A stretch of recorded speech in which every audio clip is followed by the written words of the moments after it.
Linda, question without notice. I believe that the question you have to ask everyone who's running for local council is what's your view on Australia Day?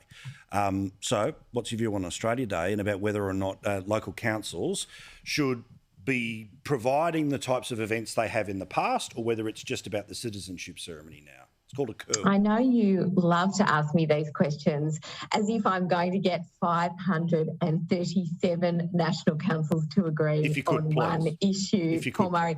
I remember being in an event with the former Deputy Prime Minister, Michael McCormack, and he got up and gave this speech and said, Linda Scott's got the hardest job in the country because she's got to try and get 537 councils to agree. Most councils, of course, have a fantastic Australia Day celebration. They hold citizenship ceremonies, as we're now required to by law. Some councils have a hard time with that, in part because it's hot and it's very hard to host big events, particularly now outdoors in the heat in the middle of summer. And so some of them try to do it on other days around that. And some of them, of course, as you know, have cultural concerns, or their communities have concerns about it. In the City of Sydney here, we hold big celebrations, we hold big citizenship ceremonies. Those are things I'd continue. But we also have a fantastic festival to celebrate First Nations Australian culture. It's just up the road in Prince Alfred Park, and it's a magical celebration.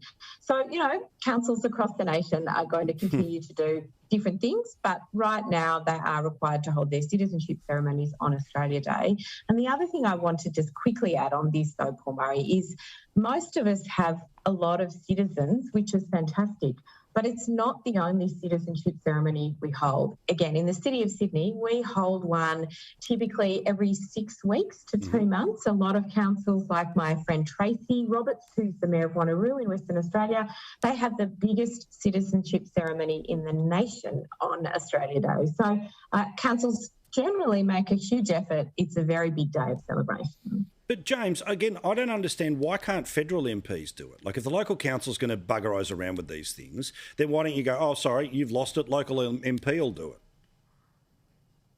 I think that is a brilliant idea, and I'm actually going to write to the relevant minister. I think it's Alex Hawke. I think that's a fantastic idea. I think we should be able to do it and do it properly, because so many MPs do participate as part of the festivities organised by the local council. I've done it out at Rome, I've done it in Brisbane and all over the state.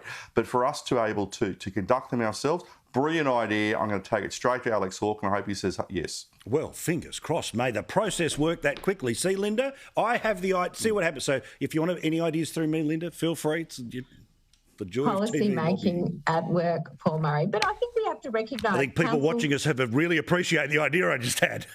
Councils do see this as a celebration. You know, they not all of them fund these events. They invite their federal MPs. The Hills Council says they can't do it because of COVID. Well, but I mean, these are the restraints that we all have to work under. We're all doing our best. All As I say, if you're, and I'm sure you can ask Jacinda Price about this, finding a cool place to have a wonderful citizenship ceremony in the middle of Australia on the 26th of January is a significant challenge. So we have different climates across the nation. We have very different places. Perhaps in the all local our MP would be able to find an air-conditioned place. Challenging.